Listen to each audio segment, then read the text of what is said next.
الحمد لله نحمده ونستعينه ونستغفره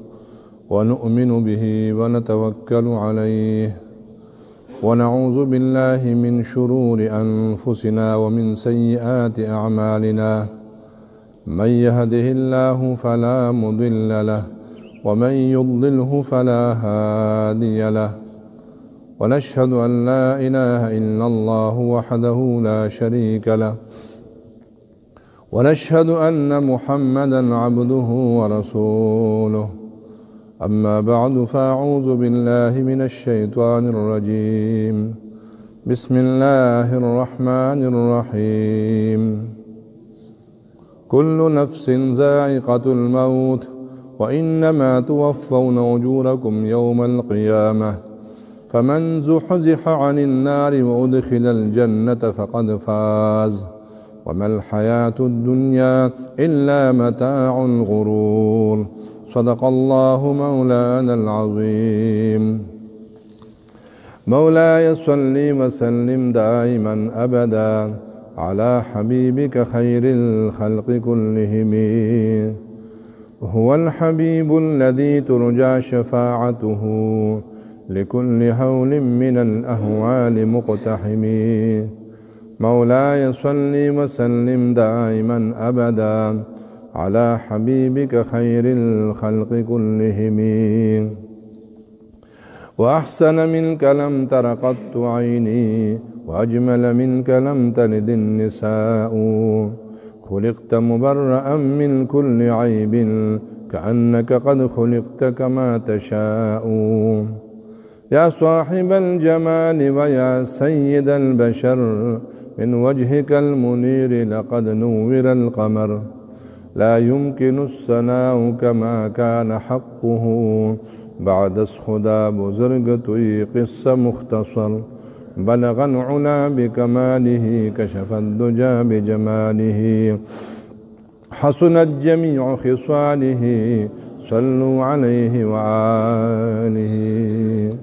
درود فاق کو شوق سروائیں اللهم صل على محمد وعلى آل محمد كما صليت على إبراهيم وعلى آل إبراهيم إنك حميد مجيد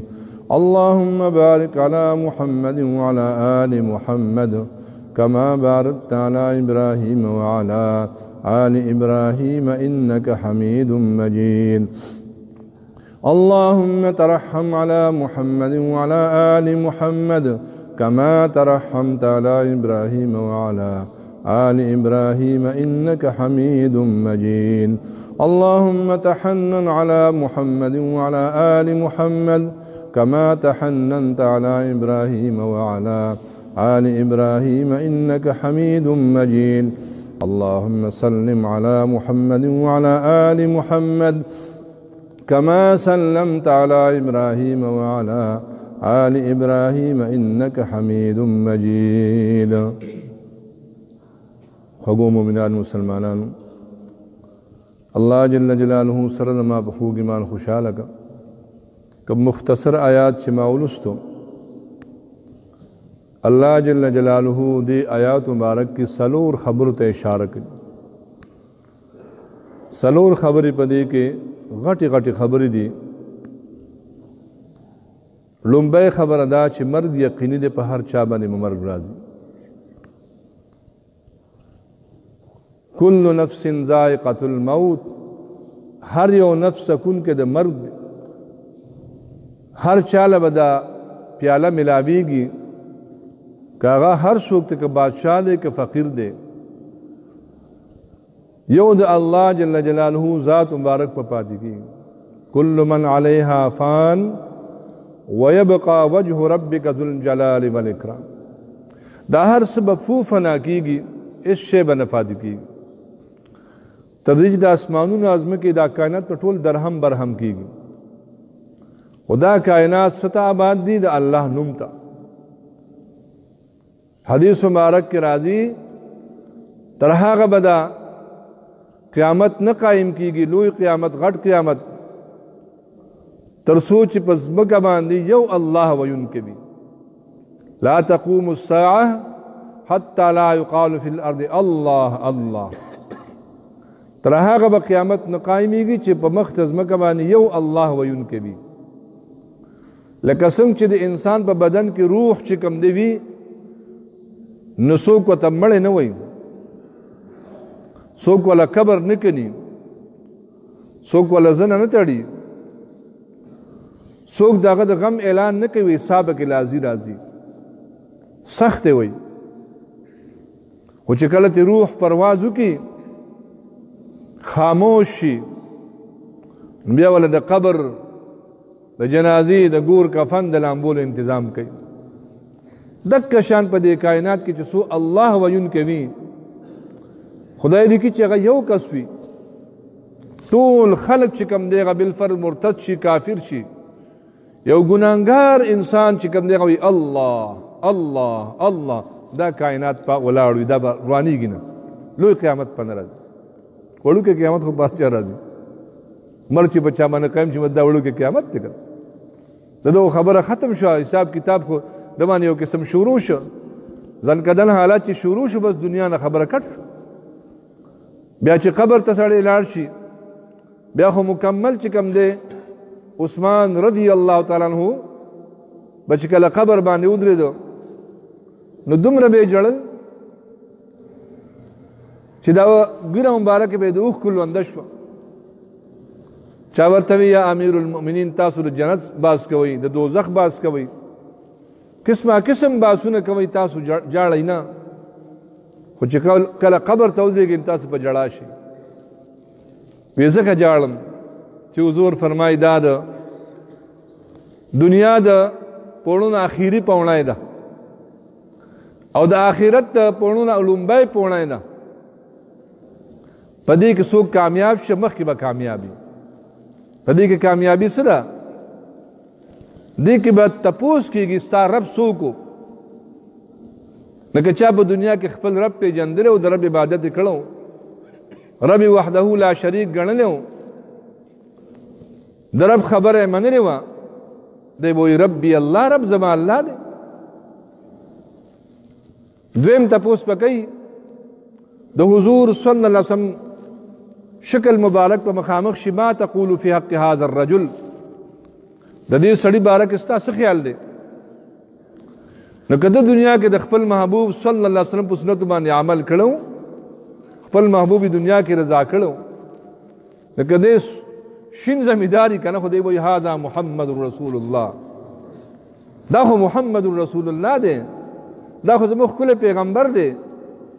د موږ ته ښکلی قرآن راوړو، ښکلی قانون یې راوړو. دا هله چې د دنیا کې خپل پیغمبر سره دوستي کړې وي، د خپل پیغمبر په نقش و قدم باندې تللی وي. او دریم تپوس په کېږي چې ما دینک، دین دې څو، په کوم دین باندې چلی دنیا کې ستا دین څو؟ دین غوره دین کوم دی؟ غوره دین اسلام دی. ومن یبتغي غیر الاسلام دینا فلن یقبل منه، څوک چې د اسلام نه بغیر بل دین قبلوي الله فرمایي فلن یقبل به، هرگز به قبول نشي. په خپل وخت باندې یهودیت، نصرانیت، نور مذهبونه چې مخکې کم تیر شوي دي هغه بالکل حق په خپل ټیم باندې، لیکن د حضور پاک پر راتلو سره ټول شریعتونه منسوخ شو. نبی علیہ السلام خاتم الانبیاء خاتم الرسول دی، د نبی علیہ السلام نه پس بل پیغمبر راتلونکی نشته، که هغه به کذاب وي، دروغجن به وي، لعنتي به وي. که عیسی علیہ السلام دنیا ته راځي هغه به حیثیت امتی به راځي، خو د مخکې د پیغمبر و، خو د پیغمبر صلی الله علیه وسلم نه پس پیغمبر بل نشته دی. دغسې د قرآن نه وروسته بل آسماني کتاب نشته دی. ډاکټر چې تا ته وایي بھائی دا مخکې دوايي که مه خوړه دا به نه خورې، یا دوايي ایکسپایر شي بیا ته خورې. ټیک ته په خپل ټایم باندې هغه دینونه ټیک وو، شریعتونه ټیک وو، لیکن اسلام، دین اسلام دا تر قیامته پورې چې کوم دی شریعت ته دین دی. حضور نبی کریم صلی الله علیه وسلم تر قیامته پورې د انسانانو پیریان ټول لپاره پیغمبر دی، رسول دی. نو تپوس به کېږي ستا دین څه وکړه چې دنیا کې د په دین باندې تک کړو خپل دین پیژندلی و دی به دین الاسلام دا درې تپوسونه به د هر چا نه په قبر کې کیږي چا چې دنیا کې د هغې تیاری کړی وي دنیا کې د هغې دپاره چې کوم دی ځان کړولی وي او عبادت د الله تعالی کړی وي دا صحیح صحیح جوابونه به ورکي حضور فرمایي چې څوک دا صحیح جوابونه ورکي الله آواز کې زما بنده رښتیا وي الله جنت بستره ورته راړئ د جنت جامې ورته راړئ د جنت چې کوم دی کړکۍ ورته کلاو کوي حضور فرمایي د قبر دا لحد دا قبر چې کوم دی دا یو کنده مه ګڼئ دا یو قبر مه ګڼئ بلکې حضور فرمایي دا د جنت ته باغچونه باغچه ده د مؤمن مسلمان دپاره داسې باغچه نه چې د ده څومره نظر لګي دومره به دا کړه خو دا تنګ ځای دی معمولي غوندې تنګ ځای دی بنده به کېناستې هم نه شي خو د مؤمن دپاره به الله دومره کلاو کړي چې ده څومره سترګې نظر کار کوي د دې وجې نه چې دنیا کې چا دا خپل وخت دا په صحیح طریقه تیر کړی وي هغه ته دا جوابونه به آسان دا په دنیا کې ګوره کېږي چې مرګ واقع شي دا وړوکی قیامت واقع شي بیا خو نه کېږي د مرګ نه مخکې تیاری څه دی د دې خبرو دپاره ځان تیارول پکار دي الله فرمایي کل نفس ذائقة الموت مرګ هر چاته راتونکی دی هر نفس مرګ سکی دا مرګ یو داسې پیاله چې دین څو خلاصېږي نه یو ځل به خامخا در باندې چې چا مخکې تیاری کړی وي هغه دپاره مرګ څه شی تحفه د مؤمن دپاره تحفه شی دی رسول پاک فرمایي مرګ دی مرګ چې مرګ ورته واقع شي نو ده د الله تعالی هغه رحمتونه شروع شي الله دې زمونږ ستاسو د مرګ تیارې نصیب کړي د قبر تیارې نصیب کړي چا چې نه وي کړی که نه زنکدن په وخت کې دی ډېر لاسونه مروړي لیکن هغه وخت هغه نه تېر شوی الله دې زمونږ ستاسو استقامت په دین باندې نصیب نو مرګ را روان دی خامخا دو سیزونو سره زړه نرمیږي د مرګ په یاد سره او د الله تعالی په ذکر سره چې بنده د الله ذکر کوي ډېر ډېر ذکر کوي کم یو ذکر تاسو لا اله الا الله الا الله الله الله چې کوم ذکر کول شي دې سره ستا زړه نرمیږي او چې زړه نرم شي آخرت تیارې به آسان او یو د مرګ په یاد سره آیات مبارک کې لومبی خبره ده چې کل نفس ذائقة الموت دویم خبره الله کوي وانما توفون اجورکم یوم القیامه بېشکه ستاسو چې دنیا کې څه کړي دي د بلوغ نه وروسته تر مرګه پورې څومره اعمال دې کړي وي الله فرمایي د دې به تاسو ته حساب ملاویږي دې به تاسو ته جزا او سزا ملاویږي که دې ښه کړي وي که دې بد کړي وي وانما توفون اجورکم یوم القیامه په تاکید سره تاسو ته پوره درکولی شي اجرونه خپل دا موږ ته یو کیسټ لګېدلی دی د بلوغ نه وروسته تر مرګه پورې یو کیسټ دا تاسو دلته کیمرې لګېدلې که نه 24 ګنټې چلېږي 24 ګنټې ستا هر څه لوټ کوي اوس که ته پکې ښه باندې که پکې خراب باندې د دې وجې نه چې دا موږ او تاسو سوچ او فکر کوو چې کوم عمل زه کوم الله له به دې جواب ورکوم که ښه کوې او که بد کوې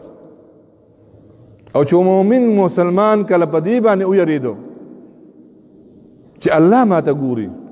الله به ما سره حساب کوي او دې د خلواتو نه پیدا واخلي خلوات څه ته وایي دته یوازې مکمله وشوه کوټه کې ځان پسې ور بند کړو څوک نشته دی هېڅ څوک نشته دی یوازې دی دی بس الله دی دکه موقع کې چې دی د الله نه ویریږي عبادت وکړي ذکر وکړي الله ته وجاړي دی به الله تعالی کامیابی هم دنیا کې هم په آخرت کې په ځنکدن کې او چې چا د خلواتو نه غلطه پیدا واغسته یوازې ناست دی یوازې کوټه کې ملاست دی هېڅوک نشته وایي راشه سړی د ګناه موقع ده راشه نیټ کولاو کا پکې هر څه ګوره نن خو دې نیټ دې کې هر یو شی شته داسې بټن پکې شته چې هر څه ښیي نو دا خلوات دي ستا که چېرې په دې خلواتو کې ما او تا غلطه فایده واغسته د الله د خفه کولو کار موږ دې کې وکړو د رسول د خفه کولو کار موږ وکړو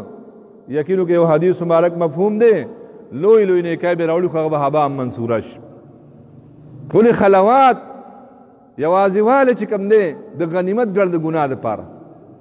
چې کم نوجوان کم بنده مسلمان مومن خلوت غنیمت وګڼي د عبادت دپاره د جړا دپاره دعا دپاره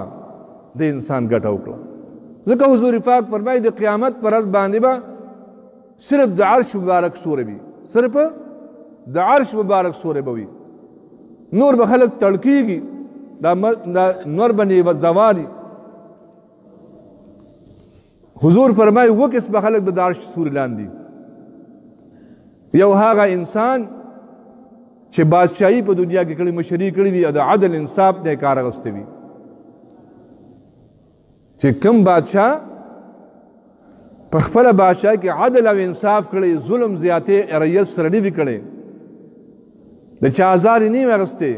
دا بادشاه که یو وي که لک وي که کروڑ وي که هر څه وي دا به د عرش سورې لاندې اوس ما مثالونه پیش کړو خو ټیم هم نشته چې عادل بادشاه چاته وایي دویم نبی علیہ السلام فرمایي هغه انسان چې خپله ځواني د الله په دین کې زړه کړې وي ماشوم وي زلمی وي ځوان شي بوډا شي ټول عمر د الله دین کې تیر کړي دا انسان به د عرش سورې لاندې وي دریم نبی علیہ السلام فرمایي یو سړی ځان پسې ور بند کړي دی د الله ذکر شروع کړي او ذکر له خوند ورکړي مزه ورکړي او دی چې کوم د سترګو نه اوښکې روانې شي دا سترګونه چې یو اوښکه توی شوه دا انسان به د عرش سورې لاندې به وي څلورم نبی علیه السلام هغه انسان چې جومات سره زړه تړلی وي د جومات په کار کې کار وخت جومات دا کار داسې کول غواړي دا جومات تبادل غواړي د جومات کې دا خدمت کول غواړي جومات سره محبت عبادت ته ځي راځي لا ترې چې بیا یې اراده وي خو جومات سره بس کار وي جومات سره محبت وي پنځم نبی علیه السلام هغه دوه انسانان چې یو بل سره تعلق او محبت کې صرف د الله د رضا دپاره تعلق محبت صرف د خدای رضا دنیا لالچ نه وي دا انسان به د عرش سورې لاندې وي شپږم نبی علیه السلام هغه انسان دی چې دی د ځوان دی د طاقت مالک دی د حسن جمال مالک دی څوک زنانه ورته ښایسته زنانه ورته نسب والا زنانه ورته د بد کار وایي دی وایي د الله نه یېرېږم ما ته نور سمانی نشته خو د الله نه یېرېږم د قیامت پر ورځ بیا څه کوم دی د الله د یېرې دا بدکاري پرېږدي حضور فرمایي دی به د عرش سورې لاندې اووم نبي علیه السلام فرمایي یو انسان په ښي لاس باندې صدقه ورکړي یو غریب له یو عجز ده یو محتاج ده یو ځای کې داسې یو چې هغه ګس تاسو ته خبر نشي مطلب چې هېڅوک ته خبر نشي دا اووه قسمه خلک به د عرش سورې لاندې وي نو چې موږ او تاسو په دنیا کې داسې اعمال وکړو چې هغه زموږ د مرګ نه پس په کار راځي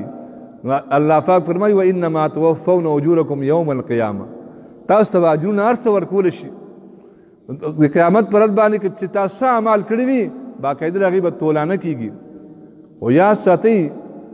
وزن د اعمالو چې کېږي په شمېر به نه کېږي په اخلاص به کېږي چې څومره ستا اخلاص وي دومره به حدیث مبارک کې راځي چې عجیبه کجوره ورکړه د خدای په نوم باندې یو کجوره یې ورکړه په اخلاص سره د حلال مال نه الله تعالی هغه پالي پالي پالي تربیت ورله کوي تر دې چې د اخر د احد غر جوړ شي د کجورې د احد غر نه ثواب جوړ شي دا په اخلاص سره کېږي دا د حلال مال پوجه کېږي نو دویمه خبر آیات کې الله فرمایي وانما توفون اجورکم یوم القیامه میزان تله به جګېږي اعمالو حساب به کېږي دویمه خبره الله دا کوي حساب کتاب را روان دی چې موږ ورته ځان تیار کړو دریمه خبره الله څه کوي فمن زحزح عن النار وادخل الجنه فقد فاز چې څوک د دوزخ نه بچ شي او جنت ته داخل شي دا سړی کامیاب شو وګوره کامیاب الله چاته وي څوک د دوزخ نه بچ شو او جنت ته داخل شي دا سړی کامیاب شو دنیا کامیابی سے کامیابی نه ده دنیا عزت سے عزت نه ده دنیا مال سے مال نه ده بلکې کامیاب هغه انسان دی چې دی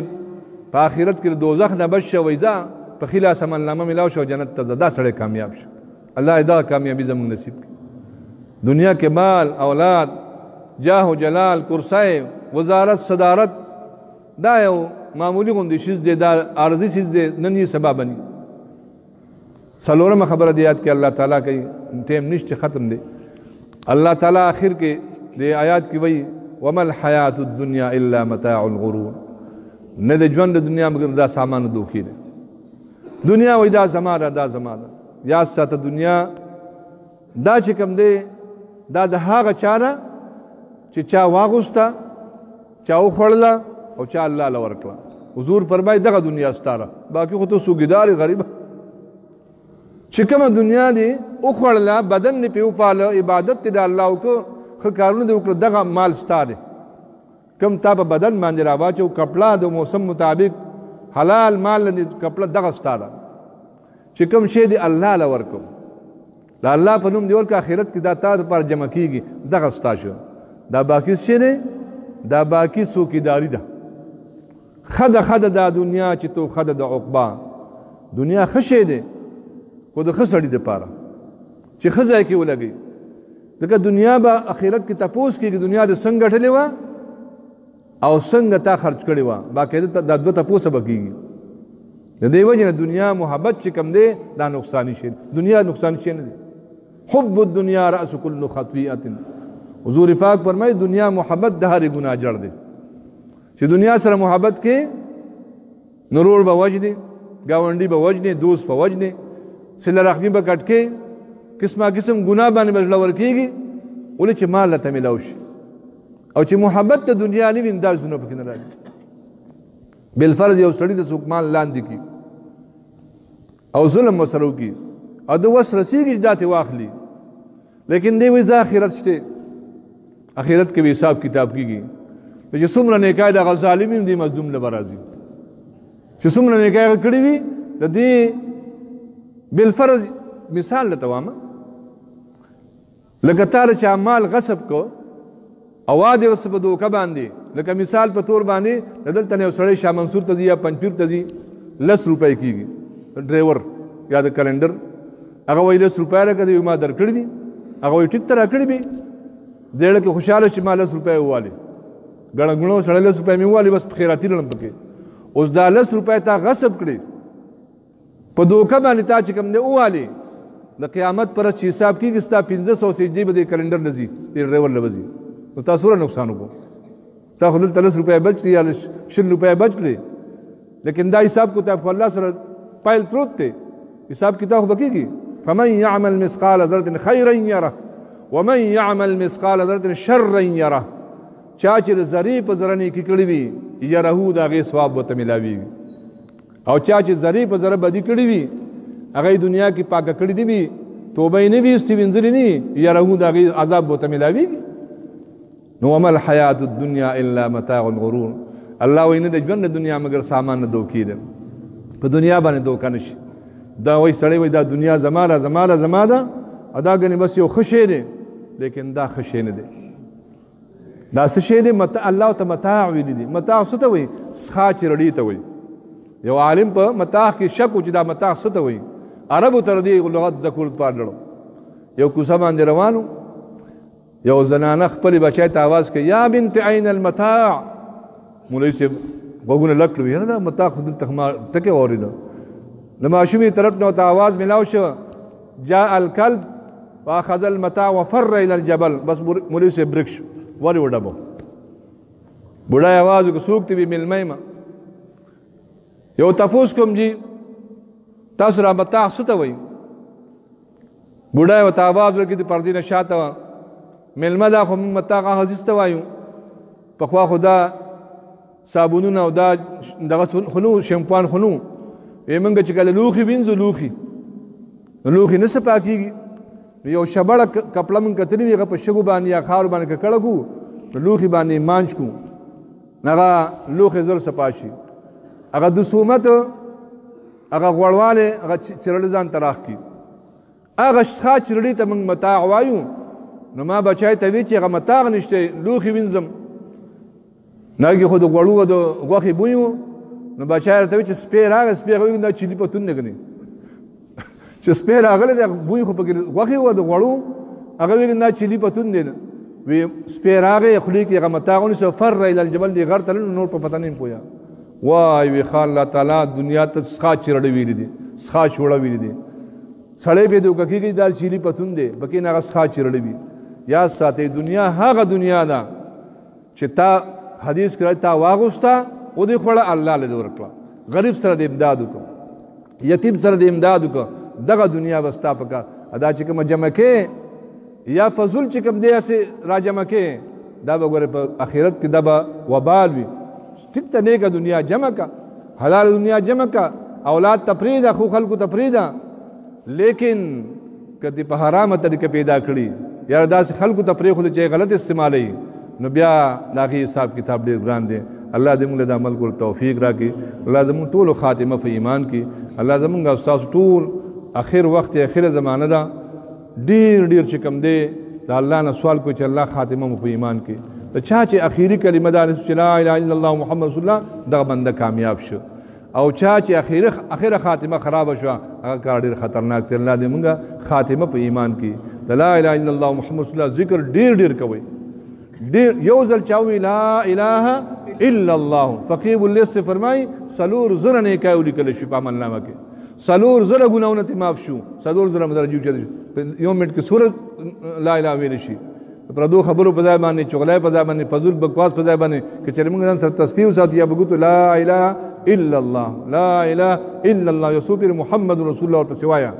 تو ګوره د دې کې به دلته پته نه لګي اخرت کې پته لګي الله دې موږ ذکر توفیق راکړي واخر دعوانا الحمدلله رب العالمین